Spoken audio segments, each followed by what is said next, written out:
अगले 3 दिन के अंदर पूरी की पूरी क्लास 10th की साइंस तुम खत्म कर सकते हो। सुन के शौक लग रहा होगा ना, ऐसा लग रहा होगा इतना बड़ा साइंस का सिलेबस क्या सच में 3 दिन के अंदर खत्म हो सकता है? तो आंसर है हाँ, बिल्कुल हो सकता है। और आज मैं तुम्हें स्टेप बाय स्टेप प्रोसेस बताने वाला हूं। पढ़ना कहां से है, कैसे पढ़ना है, कौन से क्वेश्चन लगाने हैं, मोस्ट इंपॉर्टेंट क्वेश्चंस कौन कौन से होते हैं, नोट्स कहां से पढ़ने हैं, ये सारे तरीके, उसके साथ साथ रिवीजन कैसे करना है, सारी चीजें एक वीडियो के अंदर कवर करने वाला हूं। अगर 3 दिन तक फॉलो कर लिया, साइंस का सिलेबस खत्म हो सकता है। तो हाय एवरीवन, मेरा नाम है प्रशांत। इस वीडियो को क्लिक करने से पहले तुम्हें भी ऐसा लग रहा होगा ना कि 3 दिन के अंदर कौन सा साइंस का सिलेबस खत्म हो सकता है, बट उसका आंसर है बिल्कुल हो सकता है यार, है ना। बट पहले मैं एक चीज बोल देता हूं, इन अगले 3 दिन को अगर तुम डेडिकेट करने को तैयार हो मेरे साथ मिलकर, तो साइंस पूरी हम खत्म कर सकते हैं, है ना। तुम्हारे मन में अभी भी सवाल चल रहे होंगे, यार भैया अभी भी झूठ बोल रहे हो, थोड़ी ना, ऐसे थोड़ी ना हो सकता है, साइंस इतनी बड़ी साइंस 3 दिन के अंदर ऐसे कैसे करा दोगे? मैं बोल रहा हूं, तू खुद में भरोसा रख, मुझ में भरोसा रख, साइंस हम खत्म कर सकते हैं। स्टेप बाय स्टेप स्ट्रैटेजी जानते हैं, एक एक प्रोसेस समझते हैं, सारे प्रोसेस को कंबाइन करके मात्र 3 से 4 दिन के अंदर पूरा सिलेबस खत्म करेंगे। कैसे, ध्यान से देखते हैं। सबसे पहली चीज, अभी के समय पर 2 टाइप के स्टूडेंट्स इस वीडियो को देख रहे होंगे। एक तो है वो अपने बैक बेंचर्स, ये वो स्टूडेंट है जिन्होंने अभी तक कुछ नहीं पढ़ा है ना, थोड़ा बहुत पढ़ा है, लेक्चर्स तो देखे हैं, बट इनसे ना क्वेश्चन वगैरह सॉल्व हो नहीं पा रहे हैं। सैंपल पेपर लगाने जा रहे हो तो नंबर नहीं आ रहे, हो रही है ना प्रॉब्लम। और कुछ है टॉपर बच्चे, ये टॉपर बच्चे इन्होंने पढ़ तो सब लिया है, बट इनके साथ प्रॉब्लम क्या हो रही है ना, इनका रिवीजन नहीं हो पा रहा है। ये रिवीजन करने बैठते तो हैं, बट रिवीजन के नाम पे पूरा का पूरा लेक्चर वापस से देखने लगते हैं, जिससे कि इनका टाइम बहुत खराब हो रहा है। तो आखिर ये बैक बेंचर और ये टॉपर, इन दोनों के लिए क्या स्ट्रैटेजी होनी चाहिए, एक एक करके समझते हैं। अब एक एक स्टेप्स मैं आपको बताने वाला हूं। साइंस को करने के लिए, खत्म करने के लिए, वो भी 3 दिन के अंदर, जो आपका पहला स्टेप होगा ना, वो स्टेप होगा आपको हर एक चैप्टर के इंपॉर्टेंट टॉपिक्स पता होने चाहिए। जैसे कि यहां पर लिखा भी है, मोस्ट इंपॉर्टेंट टॉपिक्स हर एक चैप्टर के। देखो यार, बोर्ड एग्जाम के अंदर ना एक सिंपल सी चीज है, हर चैप्टर के 4-5 इंपॉर्टेंट टॉपिक होते हैं। अगर आपने उन 4-5 इंपॉर्टेंट टॉपिक को ध्यान से पढ़ लिया ना, तो 80% क्वेश्चन तो वहीं से आने हैं। ये हर बार है, हर साल होता है, ये हर साल मैं बच्चों को बताता हूं, यहीं से पेपर आता है। ठीक है, अब ध्यान से समझना बेटा, अगर तुम बैक बेंचर हो ना, तुमने अभी तक कुछ नहीं पढ़ा है, तुम्हें क्या करना है, इन टॉपिक्स को तो पढ़ के ही जाना है, इन टॉपिक्स को छोड़ के बिल्कुल नहीं जाना है। और अगर तुम टॉपर हो तो क्या करो, तो भी तुम्हें क्या करना है, रिवीजन के दौरान इन टॉपिक्स को बहुत ध्यान से देखना है। अब टॉपिक्स कौन कौन से हैं, मैं तुम्हें खुद टॉपिक्स बताऊंगा। तुम्हारे अभी शायद प्री बोर्ड वगैरह के एग्जाम हो गए होंगे या तो होने वाले होंगे। एक बार को तुम खुद एनालाइज करना और तुम सोचना कि तुम्हारे साइंस के प्री बोर्ड एग्जाम में इन टॉपिक्स से क्वेश्चन आए थे या नहीं आए थे। आए थे तो कमेंट में एक बार यस लिख देना, और बाकी बच्चे जाकर कमेंट भी पढ़ लेना। ठीक है, सबसे पहले देखते हैं, जैसे कि अपना केमिकल रिएक्शन इक्वेशन में बैलेंसिंग पे क्या एमसीक्यू आया था, उसके अलावा क्या डीकंपोजिशन पे एक सवाल आया था डीकंपोजिशन रिएक्शन, थर्मल डीकंपोजिशन पे आया था, नहीं आया था, जल्दी बताओ। उसके अलावा क्या कलर चेंजिंग एक्टिविटी पे कोई सवाल था, क्या रिडॉक्स पे कोई एमसीक्यू आया था? ये कुछ इंपॉर्टेंट टॉपिक है क्या अपने चैप्टर नंबर 1 के। उसके अलावा एसिड बेस सॉल्ट की बात करें तो इंडिकेटर, पीएच स्केल और क्लोर एल्कलाई प्रोसेस, क्या यहां से एक सवाल देखने को मिला था, आया था ना क्लोर एल्कलाई प्रोसेस में, यस या नो लिखो। उसके अलावा मेटल नॉन मेटल पे बढ़ते हैं, तो उसके अलावा इसमें आ जाता है रिएक्टिविटी सीरीज, बहुत सारे रिएक्टिविटी सीरीज पे एमसीक्यू बेस्ड क्वेश्चन आ जाते हैं, असर्शन बेस्ड क्वेश्चन आ जाते हैं, तुम्हारे भी पेपर में आए होंगे। उसके अलावा एक्सेप्शनल केस जैसे कि HNO3 और मेटलर्जी के जो क्वेश्चंस होते हैं, कैल्सिनेशन और रोस्टिंग, क्या इनका डिफरेंस पूछा गया था, क्या इलेक्ट्रोलाइटिक रिफाइनिंग के बारे में पूछा गया था, है ना। और अगर कुछ कुछ क्वेश्चन नहीं आया तो बोर्ड में आ सकते हैं, ये इंपॉर्टेंट टॉपिक्स हैं सारे के सारे। उसके अलावा अगर हम बात करते हैं कार्बन कंपाउंड, तो इसके भी सारे इंपॉर्टेंट टॉपिक लिखे हुए हैं। ये पूरी की पूरी जो पीडीएफ है, ये आपको डिस्क्रिप्शन में मिल जाएगी, बट मैं बोलूंगा फिर भी साथ साथ में देखते चलो। आगे बढ़ते हैं लाइव प्रोसेस पे। लाइव प्रोसेस में डायग्राम पे तुम्हारा पेपर के अंदर जरूर एक सवाल आया होगा। एक बार सोच के देखो, क्या ह्यूमन हार्ट आया? ह्यूमन हार्ट आया, ह्यूमन हार्ट पे बहुत सारे सवाल आए होंगे, बिल्कुल आए होंगे। उसके अलावा एक्सक्रीशन वाले टॉपिक पे आते हैं, रेस्पिरेशन वाला, एरोबिक एनारोबिक, डिफरेंस पूछा गया होगा पेपर के अंदर, बहुत बढ़िया। उसके अलावा कंट्रोल एंड कोऑर्डिनेशन, इसके अंदर न्यूरॉन पे तो बहुत बार सवाल आएगा, बोर्ड एग्जाम के अंदर न्यूरॉन पे सवाल बिल्कुल आ सकता है, ये बहुत इंपॉर्टेंट टॉपिक है। रिफ्लेक्स आर्क, हार्मोन का जो टॉपिक है, हार्मोन पे बहुत बार एमसीक्यू देखने को मिल जाते हैं। उसके अलावा हम बात करते हैं अपने अगले चैप्टर रिप्रोडक्शन की। रिप्रोडक्शन में आप देख सकते हो एसेक्सुअल रिप्रोडक्शन से क्या एमसीक्यू देखने को मिला था, बिल्कुल देखने को मिला होगा। उसके अलावा फर्टिलाइजेशन इन प्लांट का डायग्राम आया होगा, बिल्कुल आया होगा। उसके अलावा क्या है, आपके एसटीडीज पे भी एमसीक्यू पूछ सकते हैं, ये सारे इंपॉर्टेंट टॉपिक है। आगे देखो हेरिडिटी के भी दे रखे हैं कि 3 लॉज जो होते हैं मेंडल के, उनकी डेफिनेशंस वगैरह नॉर्मली पूछ ली जाती हैं, है ना। ये सारे इंपॉर्टेंट टॉपिक्स दे रखे हैं। लाइट पे बढ़ते हैं। अब लाइट में न्यूमेरिकल आएंगे, बिल्कुल आए होंगे। किस पे आए थे, यहां पर लिख भी रखा है, specially mirror formula. Mirror formula पे एक क्वेश्चन दिखा होगा, तो लेंस फॉर्मूला पे तो दिखा ही होगा, है ना। ये इंपॉर्टेंट टॉपिक यहां पर हो जाते हैं। उसके अलावा अगर मैं बात करता हूं ह्यूमन आई, ह्यूमन आई का डायग्राम शायद पूछा जा सकता है, बट चांसेस थोड़ी कम होती है। बट डिफेक्ट्स यानी मायोपिया, हाइपरमेट्रोपिया तो बिल्कुल हर बार पूछा गया है। ये तो तुम्हारे पेपर में भी तुम्हें देखने को मिला होगा कि मायोपिया, हाइपरमेट्रोपिया सवाल आ ही गया होगा, ठीक है। उसके अलावा क्या बच जाता है अपना, उसके बाद आ जाते हैं हम इलेक्ट्रिसिटी पे। इलेक्ट्रिसिटी पे आपके न्यूमेरिकल आए होंगे, और रेजिस्टेंस का जो फॉर्मूला है ये रो एल बाई ए, इस पे तो बिल्कुल सवाल आया होगा, आया था, बहुत बढ़िया, है ना। ये कुछ इंपॉर्टेंट आ जाते हैं। ओम्स लॉ का ग्राफ भी इंपॉर्टेंट है। उसके अलावा मैग्नेटिक इफेक्ट में क्या इंपॉर्टेंट है, मैग्नेटिक इफेक्ट में आपका फ्लेमिंग्स लेफ्ट हैंड रूल बहुत इंपॉर्टेंट है, जैसे कि यहां पर लिखा भी हुआ है। उसके अलावा आर एनवायरमेंट, आर एनवायरमेंट की गिनती के 3 टॉपिक हैं, यहीं से ही सवाल फंसता है, जो कि है 10% लॉ, ओजोन और बायोमैग्निफिकेशन।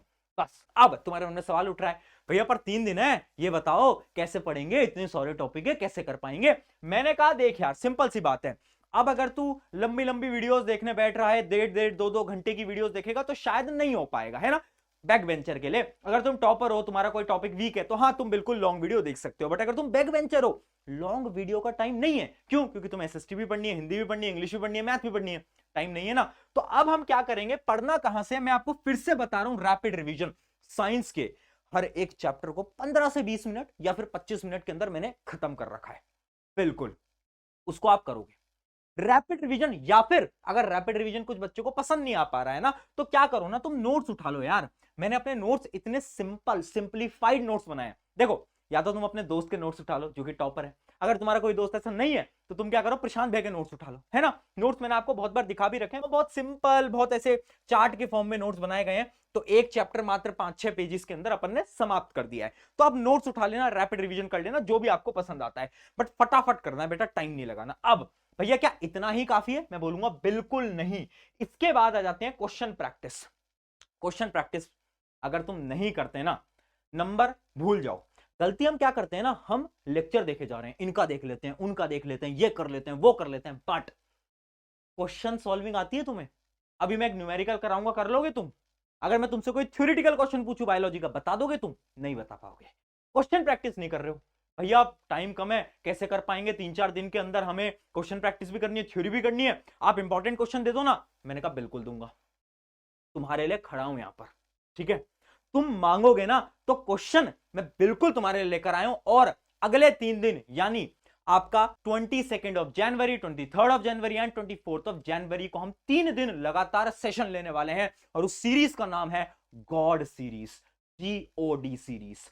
पहले दिन के अंदर हम केमिस्ट्री के सारे मोस्ट इंपॉर्टेंट क्वेश्चंस को प्रैक्टिस करने वाले हैं। MCQ, assertion, case based, 3 marker, 5 marker, 2 से 2.5 घंटे का सेशन होगा। इसके अंदर पूरी केमिस्ट्री 4 चैप्टर खत्म, सारे चैप्टर खत्म, और एक अलग तरीके से क्वेश्चन प्रैक्टिस करेंगे, नॉर्मल तरीके से नहीं करेंगे। ये बड़ा यूनिक मेथड होगा, तुम देखोगे ना, तुम आना, है ना। अगर कोई बच्चा इस वीडियो को बाद में देख रहा है ना, मान लो 22 तारीख के बाद में देख रहा है, तो तुम लाइव वाले सेक्शन में जाना, या फिर मैं लिंक भी दे दूंगा, लिंक पे जाकर क्लिक कर लेना और इस सेशन को देख लेना। बट अगर तुम पहले देख रहे हो, 22, 23, 24 गॉड सीरीज, पहले केमिस्ट्री, फिर फिजिक्स को खत्म करेंगे, और फिर होगी बारी अपनी बायोलॉजी की। सब कुछ खत्म कर देंगे 2 से 2.5 घंटे के अंदर। आपके क्या होने वाले हैं, सारे इंपॉर्टेंट क्वेश्चंस कवर होने वाले हैं, और इस प्रकार से कवर होंगे ना कि तुम्हें मजा आ जाएगा, ठीक है। तो तुम्हें क्या करना है, जिस दिन पहला केमिस्ट्री का सेशन है, तुम क्या करोगे, केमिस्ट्री सब कुछ पढ़ के आओगे, रैपिड रिवीजन देखकर आओगे। फिर तुम क्या करोगे, मेरे साथ बैठ के 2-2.5 घंटे क्वेश्चन प्रैक्टिस करोगे। अगले दिन तुम ऐसे ही रैपिड रिवीजन फिजिक्स के देख के आओगे, ऐसे ही तुम बायो के देख के आओगे। बस इतना काम कर रहे हैं, ठीक है। अब अगली चीज आ जाती है, भैया क्या इसके अलावा भी कुछ है? मैंने कहा बिल्कुल यार, देख 2 चीजें होती हैं, एक होता है डायग्राम, बायोलॉजी के डायग्राम इंपॉर्टेंट है, सबको पता है, आई होप अभी तक तुम्हें पता होगा। दूसरी चीज केमिस्ट्री की एनसीईआरटी एक्टिविटीज, बहुत इंपॉर्टेंट है, पता है ना। हाँ, वो कहां से करेंगे भैया? उनके लिए मैं ऑलरेडी 2 लाइव सेशन ले चुका हूं, मैं लिंक डिस्क्रिप्शन में दे दूंगा। सबसे पहले अपना लाइव सेशन है, अभी लिया था कुछ दिन पहले, इंपॉर्टेंट डायग्राम, सारे इंपॉर्टेंट डायग्राम आई गेस 2 घंटे के अंदर समाप्त कर रखे हैं, एक बार जाकर देख लेना, या फिर एग्जाम से पहले भी देख सकते हो। मैं बोलूंगा अभी देख लोगे तो फायदे में रहोगे। उसके अलावा एनसीईआरटी एक्टिविटीज और उसके साथ साथ क्वेश्चन बता रखे हैं, तो यहां भी तुम्हारा काम बन जाएगा। सब कुछ दे रखा है तुम्हें, डिस्क्रिप्शन में एक लिंक दे दूंगा, साइंस में नंबर नहीं कटने दूंगा, ठीक है। ये हो गया आपका क्लियर। अब आगे चीज आ जाती है आपकी क्या, कि भैया रिवीजन कैसे करना है, ये बता दो। अब देखो यार, अगर तुम टॉपर हो ना, तुम्हें रिवीजन करने में बहुत शानदार तरीका बताता हूं। रिवीजन का मतलब ये नहीं होता वापस से लेक्चर देखना है, रिवीजन का मतलब क्या है, तुमने उठाए अपने नोट्स, नोट्स तो बनाते होगे, है ना, नोट्स तो बनाते होगे, फिर रैपिड रिवीजन वगैरह जो भी तुमने देखे। अब उसके बाद तुम्हें क्या करना है, तुम्हें क्वेश्चंस लगाने। अब कुछ क्वेश्चन होंगे जो कि तुमसे सॉल्व होंगे, कुछ होंगे जो कि तुमसे सॉल्व नहीं हो पाएंगे। अब ध्यान रखना बेटा, वो टॉपिक्स जिनके क्वेश्चन आपसे सॉल्व नहीं हो पा रहे, सिर्फ और सिर्फ आपको वो टॉपिक पढ़ने हैं। अब भैया ये कैसे करेंगे, अभी जो गॉड सीरीज आ रही है ना, उसका नाम गॉड सीरीज क्यों है पता है, क्योंकि उसके अंदर जितने भी सारे क्वेश्चंस होंगे ना, उन क्वेश्चन के आगे ब्रैकेट में टॉपिक लिखा होगा।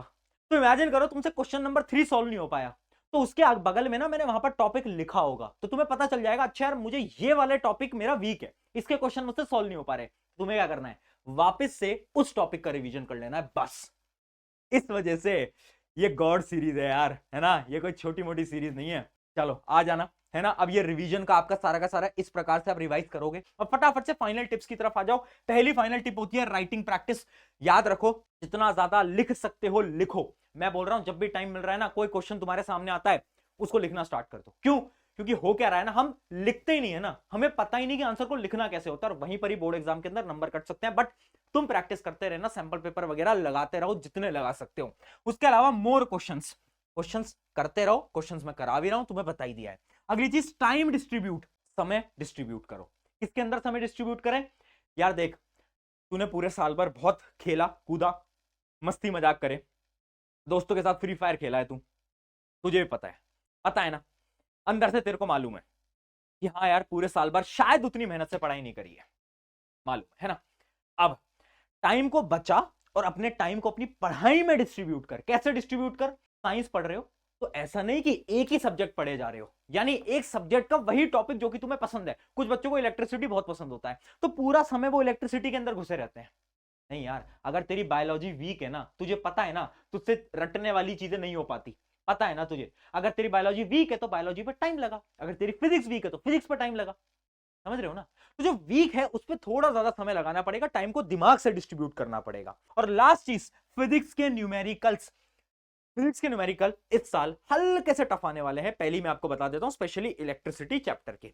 तो इलेक्ट्रिसिटी के अंदर जितनी प्रैक्टिस कर पाओ इस साल कर लेना, पहले ही बता रहा हूं, थोड़ी सी वार्निंग, थोड़ी सी चेतावनी, एक छोटी सी चीज तुम्हें बताकर जा रहा हूं। फिजिक्स की प्रैक्टिस इस बार ढंग से होनी चाहिए, स्पेशली इलेक्ट्रिसिटी की, ठीक है।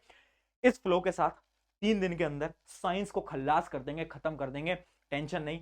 जब तुम्हारे बोर्ड एग्जाम होंगे ना, उसके जो बीच का जो 4 दिन का गैप है, उसमें भी आऊंगा यार, उसमें भी आऊंगा, सारी चीजें A to Z रिवाइज कराऊंगा। रिवाइज, क्वेश्चन प्रैक्टिस आज करो, जब पेपर होंगे रिवाइज कराऊंगा, वहां पर भी क्वेश्चन प्रैक्टिस करेंगे, बट वहां पर रिवीजन ज्यादा हम करेंगे, ठीक है। ऑन दिस नोट, शुक्रिया एवरीवन, मेरा नाम है प्रशांत, आई होप इस वीडियो से मदद हुई होगी, अगर मदद हुई है तो अपने फ्रेंड के साथ जरूर शेयर कर देना, शुक्रिया।